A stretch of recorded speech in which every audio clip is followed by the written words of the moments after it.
Uncles na, masayang umaga sa atin muli. Ngayon, nandito na naman tayong muli sa fish pan natin, di ba? Ayan, tingnan nyo naman mga ka-uncles, katatapos lang natin magbigay ng pagkain nila, no? Ayan, ito yung pagkain nila. Ngayon mga ka-uncles, liban dito sa may floater na nilagay natin, starter, hinaluan natin konti ng yung tahop ba tawag? Oo, ipa ba yan? Tahop ng mais. Ayan, hinaluan natin konti yung floater natin, no? Kasi minsan kasi mga ka-uncles, mayroong mga ibang isda na nakapasok dito sa may fish pan natin. Ngayon, mga ka-uncles, ang ginawa ko, yun na nga, hinaluan ko konti ng ipa ng mais to. Oo, kasi maganda naman din to para sa alaga natin tilapia, no? Yung mga nandito kasi ka-uncles, no, hindi pa naman gaanong kalakihan to. Siguro nasa mga 3 fingers pa to siya. Oo, ngayon, ito muna yung pinapakain natin sa kanila. Itong tinatawag na floater na starter. Ayan. Katatapos lang natin, no. Katatapos lang natin nagpakain sa kanila, no, ka-uncles. Ayan.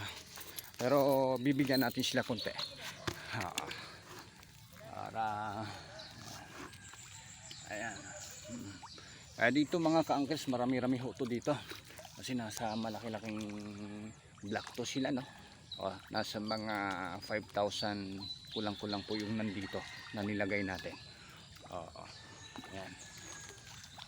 Hanggang dulo din kasi to mga ka-uncles, kaya medyo marami-rami yung nilagay natin na tilapia. Ayan, nakikita nyo, nasa mga 3 fingers na yung laki nila.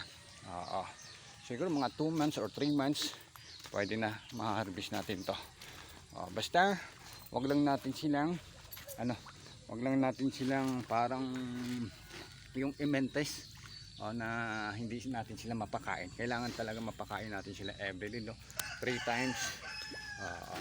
Ayan. Ayan, ito lang mga ka-uncles na yung ginawa natin. 8 o'clock na ng umaga, 8:20.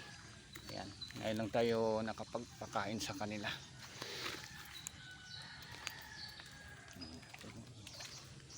Kita nyo ba ka-uncles, no? Ayan. Ito yung pinaka daily routine talaga natin, no?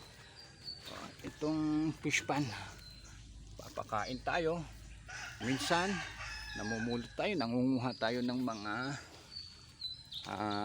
nalalaglag na nyug, tulad yan, mga ganyan mga ka-uncles. Nakikita nyo yan, yung mga nalalaglag na nyug yan. Ngayon nasa kasi, no, nasa tubig, kaya hindi mo muna natin pwedeng kunin. Baka in the other day na lang, no, yung lumusong tayo mismo sa may tubig. Ayan.